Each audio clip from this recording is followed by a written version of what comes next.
by Bilderberg 2012, day 3. We are out here with Sean Wright, all the way from Minnesota. We are changing Minnesota. Been doing great work. We got some new reporter videos out that are really kick-ass reporting videos, and we've been doing a lot of activism and work for years now, you know. So, why don't you tell the listeners or the viewers a little bit about yourself? Sean Wright, I'm a father first. That's what morally motivated me to get involved. Especially when I swallowed that red pill, really accepted it. It affected me morally, mostly because I look at the future generations as my children and my grandchildren and so on. So if I know what's going on now, the deepest fear is in 20 years that my children will say, why didn't I do anything? So that's one thing I don't ever want to have regret for, or even have a second guess about, that I'm doing everything I possibly can. Not only to just be active and getting people informed, but build a resistance to this whole regime. I go through this with a clear heart and clear conscience that I'm doing what's right. And we all have to make sacrifices that comes with the territory when we decide to stand up for our moral obligations. This isn't easy. It's grassroots, and that's the way it has to be. It has to be hard. Because if it was easy, everybody would be doing it. So we have to know what we're doing. We have to know that's right. We have to be the leaders which we want others to follow as well. We do that by example. We can't promote people to go and stand up. We have to do it by attraction. So if we're out there standing up, and they see what we're doing as being effective, and they're going to want to come out and stand up on their own. The hardest thing I've ever seen in this movement of trying to get people to open their minds is to get people to stand up. And especially once people are standing up, no matter what movement they're in, if they're standing up, they're already showing courage that they've been affected in one way or another, that they're willing to put their livelihood, their lives, and everything on the line to stand up for freedom. And that's something you cannot condemn. So whether or not we agree 100% or even 20% on some things, we should support each other, because we have already established the courage to stand up and do what we think is right. Because once somebody's been standing up and gets cut down and knocked down, doesn't want to do it anymore, the chances of them standing up when we need them is going to be very minimal. So we have to, practice unity in every which way we possibly can. Support every single person we can. Recently, in Minnesota, we've just been taking over the whole political scene here. We've been working hard with the Ron Paul campaign all the way up and down, and the process of the Republican Party, especially for grassroots movements, is to establish national delegates to send to Tampa this year for the RNC. This year we sent 32 out of 40. I mean, that's huge. If anybody's trying to get involved with politics, to get to even the state conventions, caucus states, it's hard. You have to basically running slates from the caucus level to the BPOU, and then you have to get to the CD conventions. Once you get to the CD conventions, you typically send 3 delegates, to the national conventions. So you have to, even after the BPOUs and get to these congressional districts, you have to essentially have 150, 200 people that have already gone through the caucus and BPO to be there. So you have to be completely organized. Minnesota has set the stage for organization. I haven't seen anything out there that comes as close as organization, but we've got one of the best national coordinators for the Ron Paul campaign, Marianne Stebbins. She got out here, she's put her whole heart and soul into this movement. Everybody that came out in Minnesota, especially to stand up for liberty and for Ron Paul, sent a message to the national GOP.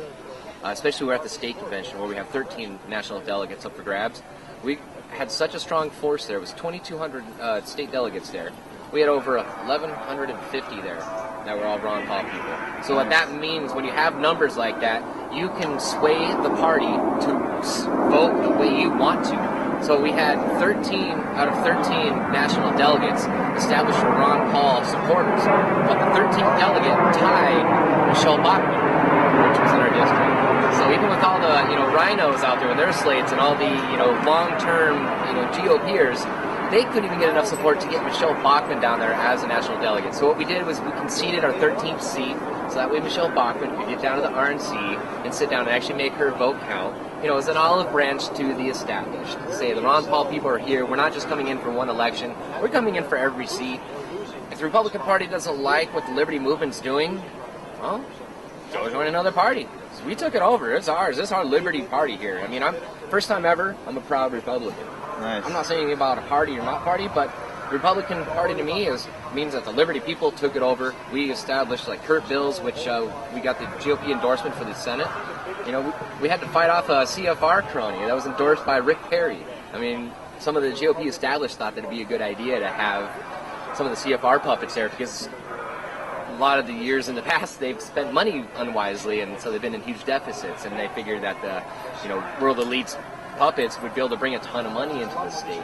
But grassroots power is stronger than any type of money. We can do it. We've got thousands of dedicated people that are ready to get involved with politics, get these people in office. Because the problems we're facing, with, HR 347, NDAA 1021, all these laws that they're passing that we don't like, the Patriot, every single one that we don't like, we can change that.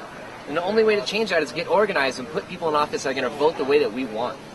Yeah. And the thing I keep asking to all the candidates who are running for office, if they vote for something that is deemed unconstitutional or something that us as the constituents don't like, would they stand down and remove themselves from office? We want to make that clear, because if they're not going to do it willingly, we're going to have to do it forcefully. Because if they're not listening, they will not continue to stay in office. So we have to challenge all the guys that are voting on any bill that's pretty much. If you're wondering what bills should not be passed, look at Ron Paul's voting record. Anybody that voted opposite of Ron Paul, get them out of office. I don't care if it's one wrong vote. It doesn't matter. You should be voting the right way. We have a constitution which limits what we're supposed to be doing as a country. Something else.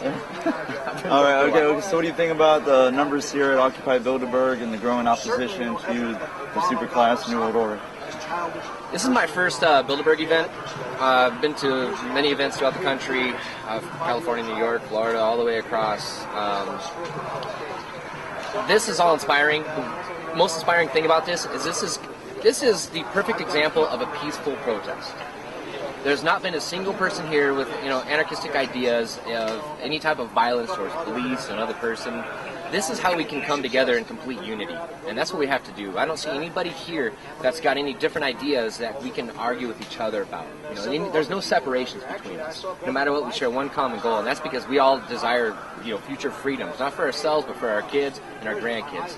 So something like this is just magic, where you can't recreate this, you can't fund this, you can't even imagine this, but this is something that has to be drawn together when we have to come together for this. Because sorry, parents and baby boomer generation, everybody else that wasn't able to accomplish this for the last 600 plus years. But we have a great communication tool, the internet, and the desire, because we've all been doing our work to get informed. Once you're informed, you can make better decisions and get more organized. So we've got a useful tool. We have to keep the internet free. CISPA, SOPA, BIPA, everything else on there. We have to make sure that these laws don't get through. Anybody that, again, back to politics, anybody that votes for these bills, get them out. It's that simple. In my district, we've got John Klein. He's one of the biggest puppeteers for global government there is. We had to work really hard to get the Senate endorsement because there's only 100 senators, in the United States. So that key position is huge, versus the Congress. But 2 years, John, I might be running against you. We'll see. We want to see that. Sean Wright running for office. Not saying anything now, but I do not have any desires to be in politics whatsoever. I feel that I was forced to because I did not like what they're doing. And I feel that you can't really have the right to validate your complaining about what's going on if you're not involved. Yeah. That's the whole keyboard warrior mentality. Yeah. You can sit back, everybody has an opinion. But if you're not acting on it, then what good is it? Yeah. I hear you. It's not any good. And why don't you go ahead and fire out the websites for people to see your work? Just look me up online. It's DWRocker1. I mean, I'm not really a web guy. I've been posting a lot of stuff at wearechange.org. YouTube channels, youtube.com/DWRocker1, as well as Minnesota Change, the .com/Minnesota Change. Upload to both those channels. Trying to get better networking on internet and everything else, but doing what we can. Cool, appreciate it, brother. Thanks, man. Cool. I'm here with David Crowley of the Gray State. It's a great movie coming out, and why don't you tell us a little bit about that, what you're doing, what Gray State is, and why people should look out for it. All right. Well, when you look outside your window and it's suddenly not the same world you remember, it's called waking up, and then everyone in their own capacity has to act. And so just like everyone here is protesting, trying to get the word out, to raise awareness for things, I'm a filmmaker. I have to act in my own capacity as well. So I'm exercising my creative liberties while I still have them to create a film that is essentially based on this reality. So Gray State, while it is a narrative, fake feature film, it's based in reality, just like a monster movie might be about a shark. Our shark is what the Bilderbergs want to accomplish with our world. So Gray State is martial law, civil war, economic collapse, calamity in the streets, death by starvation. I mean, who knows what the options are? We know what the possibilities could be. I don't know what's going to happen, but it's our best interpretation. So the Gray State is a film about what we can expect. It's a consequence of what could happen if we collectively fail to embrace liberty, essentially. Nice. And when can people expect to see this released? No one knows, this is comprehensive, but no one knows exactly what to expect from the reality these guys in the Bilderberg meeting are trying to accomplish for the world they want. No one can really expect what's going to happen. Is it going to be a false flag attack? Is it going to be a mega virus or an EMP from Russian? No one really knows what's going to happen. It's our best interpretation. So in absorbing all this information, we have to craft our own story. And that has been a process. So it's been about 2 years that we've been developing the concept and creating a marketing package, basically. We shot a concept trailer last year, and we've been working on it this entire time. So it's been ongoing, and we're trying to do it right. Because if we're going to do it right, we're going to do it the way we want to do it and not sell it to a corporate studio who's going to mess it up and try to put in their own messages. So in doing it right, yes, we are taking a while, and it's just me and my partners doing all the work. But hopefully that will explode, and it will be taken out of our hands more professionals who we can then just direct creatively and accomplish the task for us. In accordance with the project, the entire project's directed. But the trailer should be done in August, and so we'll be making our public debut at that time. And really going public with our concept videos we've been creating by people like gathering material at events like this, talking to the real guys, because this film is about real issues. So we've got concept material, we've got behind the scenes material, graphic arts, and of course the trailer. There might be 2 trailers, there might be 3 trailers, but it's going to be an ongoing effort while we acquire the funding that we need. Nice, and it looks really great. I saw the trailer, and so you did? Yeah, there's a video on Sean Wright's video. There's a trailer. Oh, clip. I saw something. What did you post? I didn't post something. Well, not the trailer. Okay, I saw the footage from your interview. Everyone tells us that they've seen the trailer. The trailer is not out yet. Okay. It's got visual effects incorporating 3D stuff. We're trying to achieve a Hollywood standard, so it does take a long time. So the trailer is not done yet. I do have a rough draft, but no one has seen it. I've seen it. No, I'm just kidding. Not me.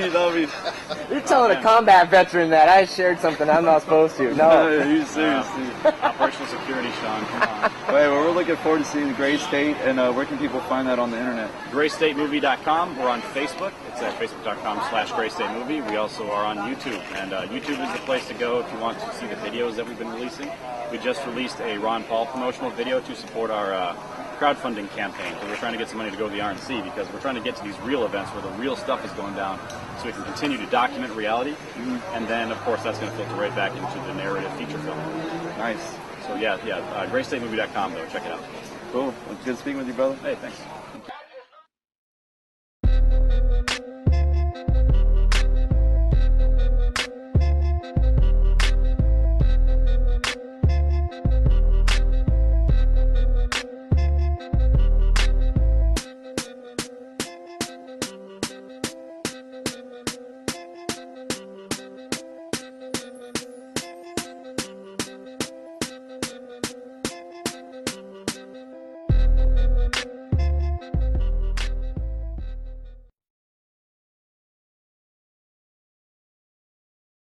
Info Bomb Bilderberg 2012, brought to you by We Are Change Texas Hill Country, We Are Change San Antonio, and Truth Exposed Radio.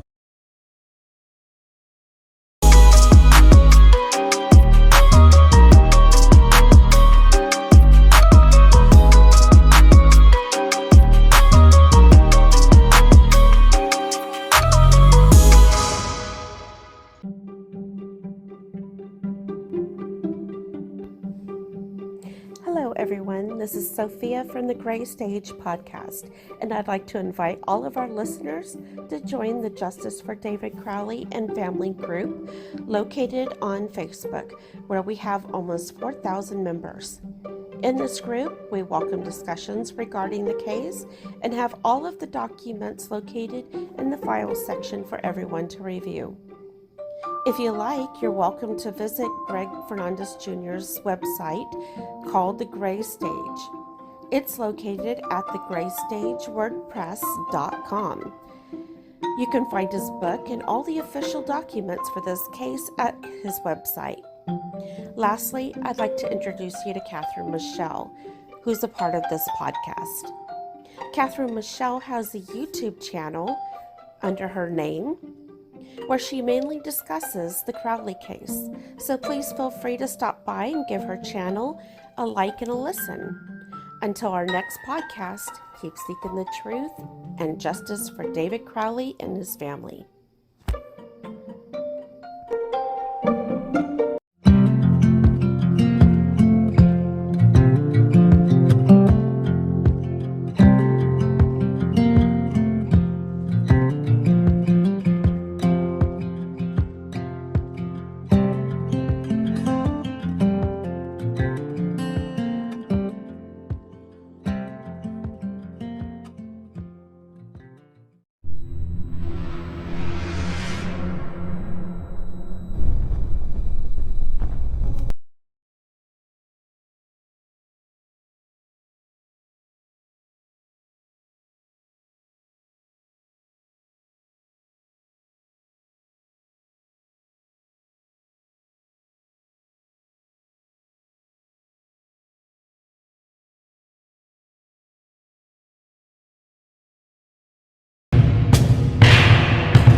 All of them are missing with no explained reason. For all intents and purposes, they've just vanished.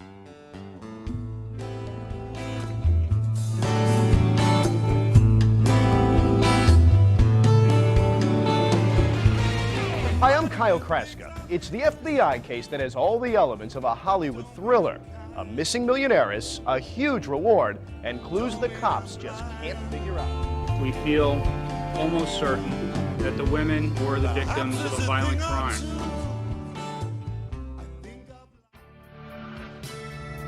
The car was very badly and totally burned. It's been positively identified by dental records. Second victim that was in the trunk of the burned vehicle. DNA testing has been done. People responsible for the Yosemite murders are behind bars. The police interest in the ex-cons heated up. They were getting locked up on parole violation. But at that point, they were focused really in the wrong direction. Our final guest of the program is a former police officer, Steve Sanzeri. Everyone on all the message boards have all been talking about this case and debating it and saying, hey man, there's something more here than meets the eye. But I wanted to visit with an expert on this, and Steve obviously is. Steve, thanks for joining us. How are you? Good morning, Scott. Thank you for having me on. Mr. Sanzeri, are you there? I am. How you doing? I'm doing pretty good. Like you don't know, we've just been talking all day. The massive manhunt, all kinds of resources, multiple of SWAT teams and sheriff's offices and highway patrol and helicopters and infrared technology to find him because of a screw-up. I mean, I just hoping I wasn't going to get shot at the front door. And the curtains moved, the sun's breaking, all of a sudden, Candler came out like a wildcat right at me for my weapon. This is a fascinating story. You were crying, you're so scared and all alone. Hangman is coming down from the gallows and I don't have very long. Yeah! His dig is up, the news is out, they finally found me. The renegade who had it made, retreat from the bounty.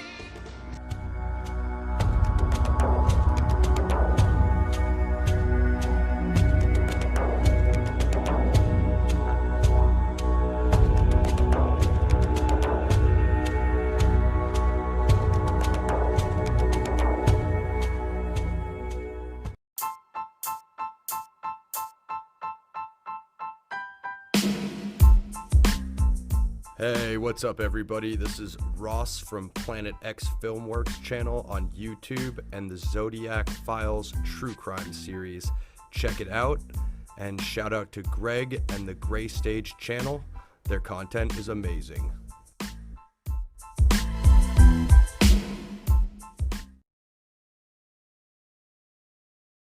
George Orwell once said that in a time of deceit, telling the truth is a revolutionary act. Oh, how those words were only whispered when he first said it, but it's a trumpet blaring through a megaphone today. So are you ready to take a journey down a labyrinth of twists, turns, and dead ends as we seek out Wonderland? Join me every weekend for investigative live streams at twitch.tv/Strange Investigations. Interested in more organized and detailed content about the hard truths of the world? Then check out my content on YouTube by searching out William Rail or Strange Investigations, on Rumble, BitChute, and Odyssey by searching Strange Investigations. Lastly, if quick and easily digestible content is more your speed, you just can't get enough of my content. Check out my content on TikTok at Strange Investigations 1.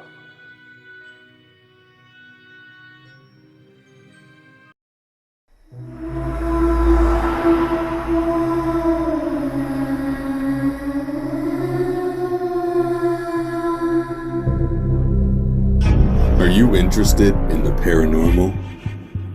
Murder mysteries, cryptocurrency, and thought-provoking interviews?